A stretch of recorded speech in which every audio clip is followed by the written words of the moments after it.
Welcome back. More now on the concerns for air travelers as U.S. airlines began canceling flights as part of a nationwide reduction triggered by the government shutdown.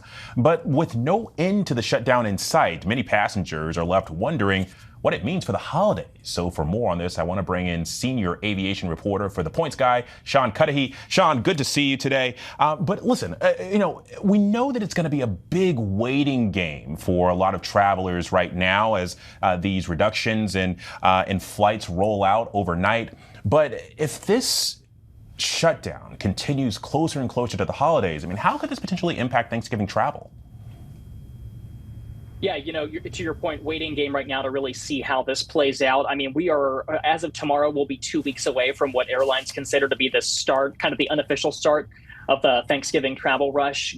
Going into Thanksgiving, it was expected widely to be the busiest of all time. We've seen, air travel records, go down at different times this year. You've heard the head of the largest air traffic controllers union point out that, this could really be, a pretty messy Thanksgiving. And that might be an understatement if this shutdown were to drag on for weeks more and these air traffic controllers were to continue to be asked to report to work without pay.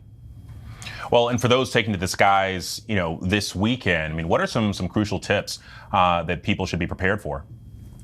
Yeah, it's kind of a tough situation that travelers are in at this point. If I were flying this weekend, I would be glued to my email, to my airline's mobile app. Make sure you have it downloaded, you're logged in, and that they have your contact information. They probably do if you booked your flight online, and really just kind of wait to see what your options are. We're seeing airlines, kind of broadly make policies a little bit more lenient. We're seeing some more relaxed refund policies. We're seeing airlines allowing travelers to kind of make changes to their itinerary, even if they're on a really restrictive, like a basic economy ticket that would normally not allow changes. So kind of differs from one airline to another. And, these policies, these changes are really evolving over the course of the day to day. So, we'll kind of remains to be seen how exactly this is going to play out.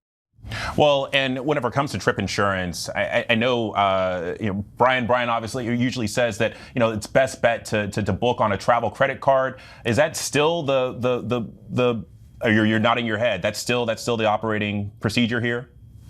Always a good idea. We always recommend. There are a number of travel credit cards out there that have built-in travel insurance protections. The one caveat is that usually you have to actually book the trip with that credit card. You can't just have it in your wallet. That's usually what you need to make a successful claim. But yeah, if you're someone who gets stuck this weekend, if you get stranded at a hotel, you kind of incur hundreds of dollars in expenses, and you did fortunately maybe book that trip with a travel credit card that has insurance, that would be definitely a case where you could probably get reimbursed. Okay, Sean Cudahy, thank you for the tips.